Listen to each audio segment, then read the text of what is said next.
গাইবান্ধায় স্ত্রীকে হত্যার দায়ে নূর মোহাম্মদ নয়ন নামে এক ব্যক্তির মৃত্যুদণ্ড দিয়েছেন আদালত।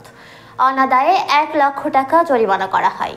দুপুরে সিনিয়র জেলা ও দায়রা জজ আদালতের বিচারক SM নাসিম রেজা এ রায় দেন। রায় ঘোষণার সময় আসামি আদালতে উপস্থিত ছিলেন। ২০১৯ সালের ২৩শে সেপ্টেম্বর গাইবান্ধার সুন্দরগঞ্জ উপজেলার পূর্ব সোনারায় গ্রামের আব্দুল মতিনের ছেলে নূর মোহাম্মদ নয়নের সাথে পার্শ্ববর্তী চাচিয়া মিরগঞ্জ গ্রামের গোলেনুর বেগমের মেয়ে মৌমিতা আক্তার লতার বিয়ে হয়।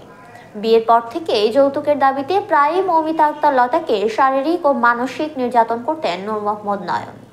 এরই ধারাবাহিকতায় ২০১৯ সালের ২৩শে সেপ্টেম্বর রাতে মৌমিতা আক্তার লতাকে মারধর করে, এক পর্যায়ে গলা টিপে ধরে শ্বাসরোধ করে হত্যা করে। পরে মৌমিতা আক্তার লতার মা গোলেনুর বেগম নূর মোহাম্মদ নয়নকে আসামি করে মামলা করেন। দীর্ঘ শুনানি শেষে নূর মোহাম্মদ নয়ন অপরাধী প্রমাণিত হওয়ায় আদালত আজ এ রায় দেন।